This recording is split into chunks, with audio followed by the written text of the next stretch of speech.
Welcome back to Boruto Anime. This is special number 2. This one I'm going to give my final thoughts overall on the Sarada Arc, aka the adaptation of the Naruto 7th Hokage and the Silver Springs arc.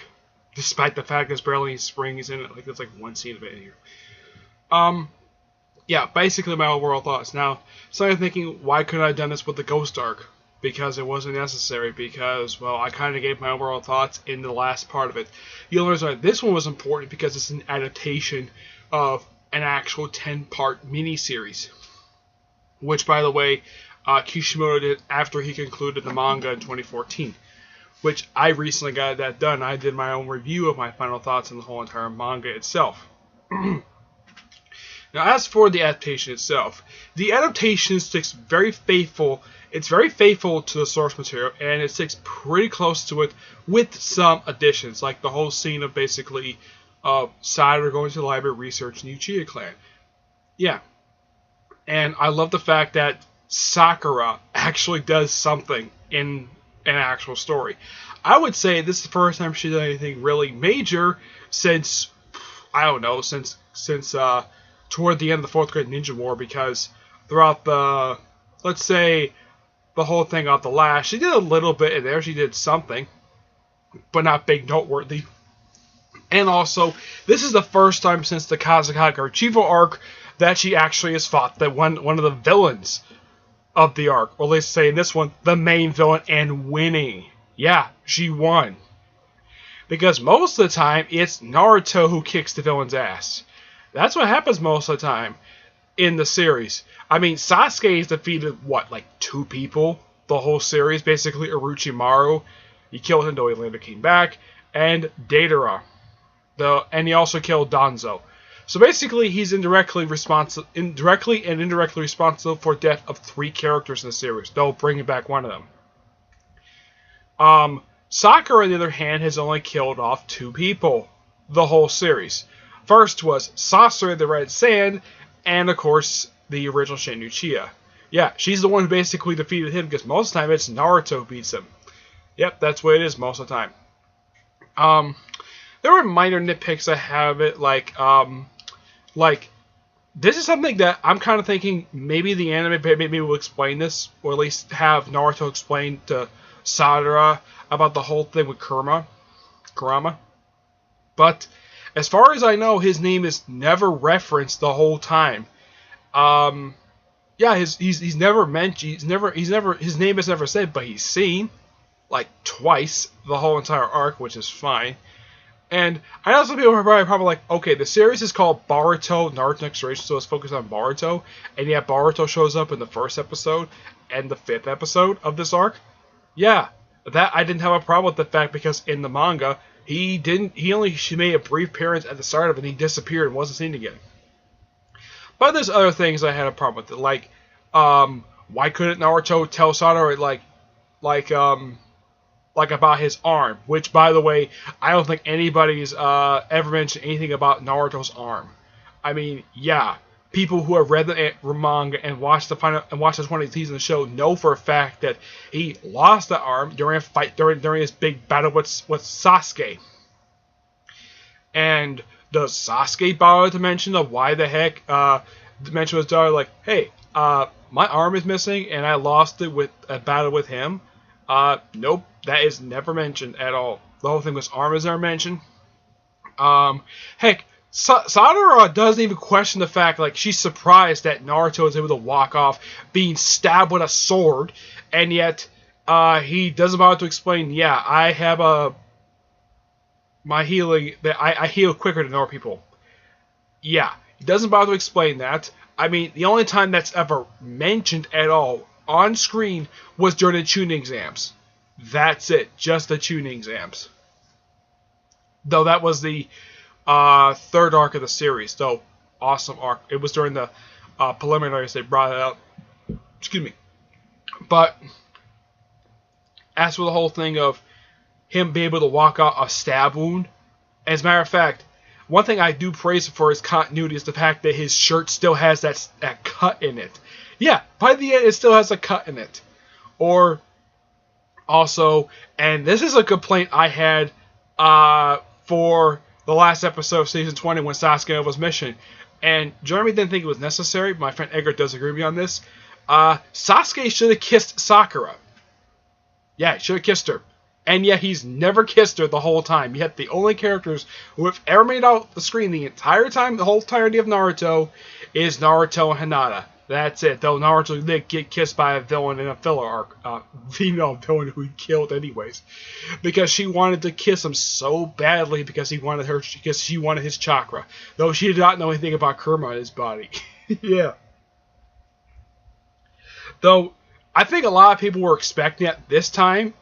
Like, you could have, I don't know, have Sasuke, like, just kiss Sakura goodbye, because right now, anyways, at this point in time, they're married and then they have a daughter. It wouldn't hurt for Sasuke to kiss his own wife. I mean, I'm sure Naruto does it. I'm sure Naruto does it with Hinata. I'm sure all the rest of the couples do the same thing. But apparently, I think Sasuke's, I don't know if he's nervous or he's never actually been told that maybe Naruto is like, hey, you should kiss your wife goodbye before you go back on your mission. and basically both Sakura and Sarada is like, oh no, we both got the cold shoulder from him. Yeah. And also, this is something, there's one change they didn't make from the manga to anime. Now, in the manga, when Karin found out that Sasuke screwed up on the DNA results, she punched him in the face. Here, she did not punch him in the face. Because frequently, she was known for doing that a lot. She punched him a lot in the face, basically because he turns to water for some reason. Yeah, I think it's because of the Orochimaru's experiments on him.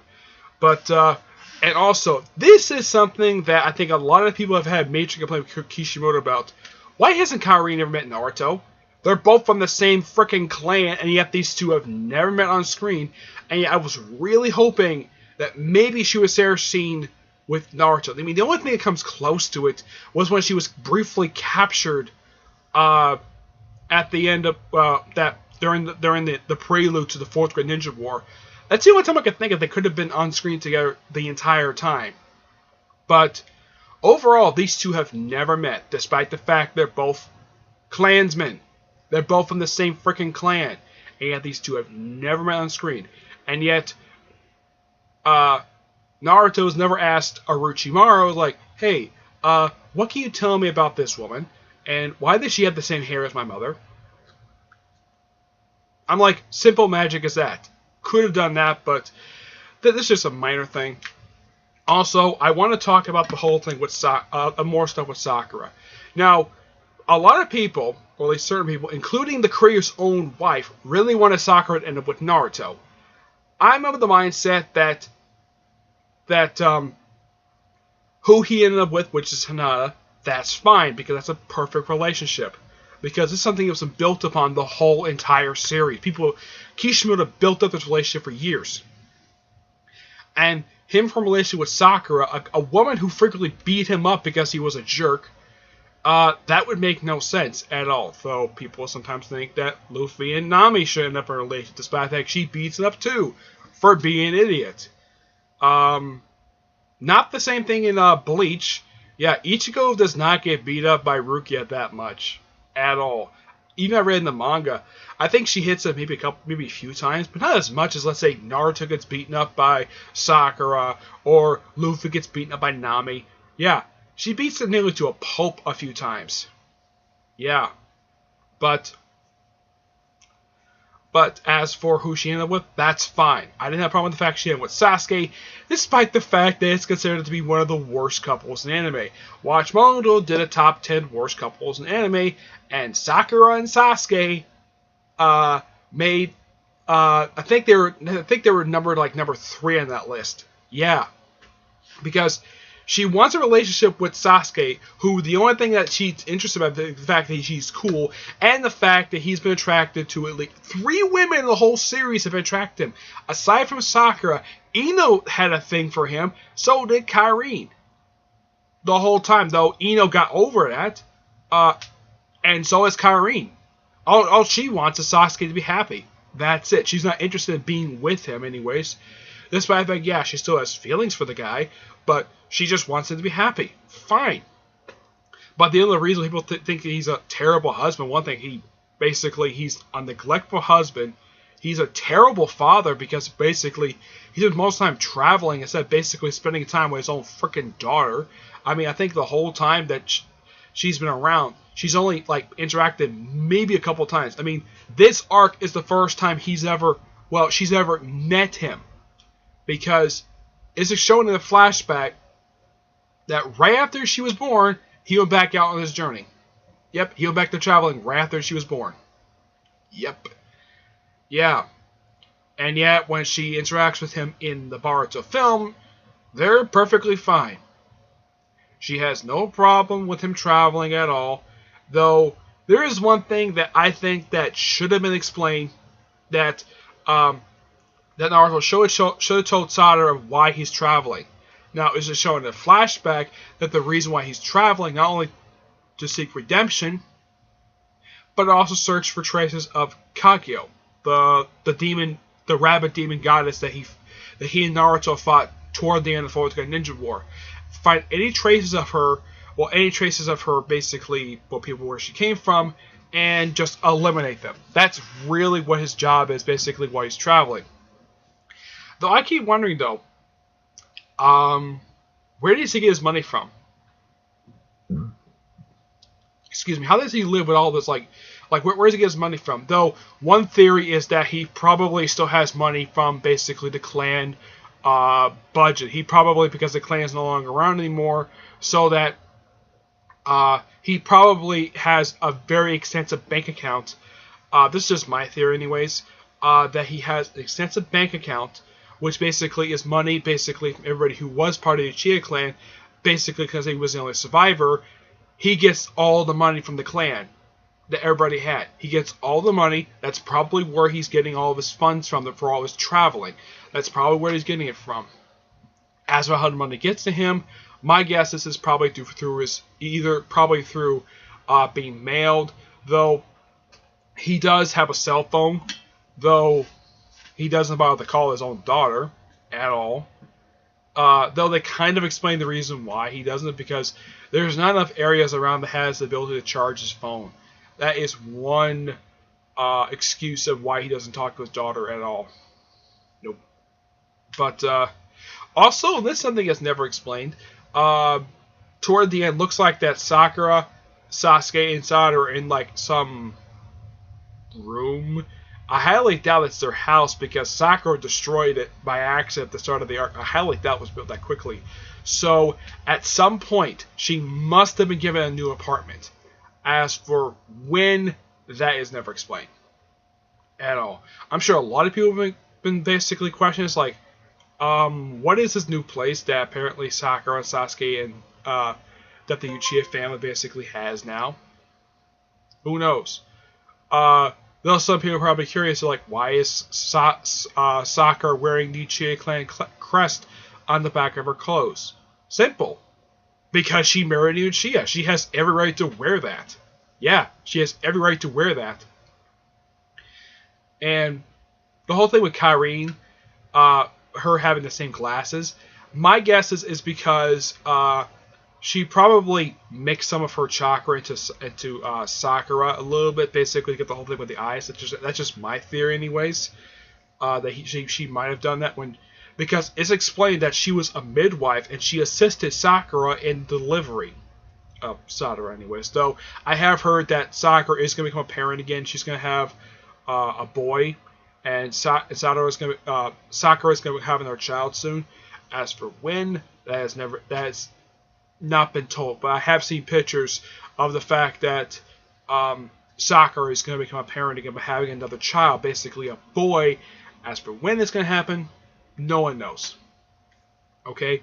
So, yeah, that's all I got to say on the matter. But, yeah, this was an awesome arc, and I hope everybody enjoyed my little thing of basically sort of quoting The Rock, basically, of her fight with Shin Uchiha, when I said that she was laying the smack down on this candy ass.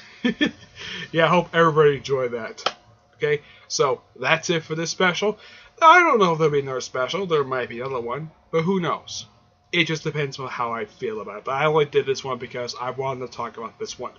This was an awesome arc, and I predicted that this arc would take 5 or 6 episodes, and it took 5. Some people might predict it could take 10 episodes because 10-part story. But I know I do a little research on basically when episodes get adapted. Sometimes shows do about 2 to 3 chapters per episode. Hunter x Hunter did 3 chapters per episode. Fairy Tail and One Piece, I think even Naruto did this as well. A lot of the time they adapt 2 chapters per episode. That's what they do a lot of the time. Or they adapt a chapter and a half. 2.5 chapters. That's just basically what they want to do. So it was done in 5 episodes, and that's great. We don't need to drag this out a little bit longer. It is. Okay. So I see you all in my next video. Bye.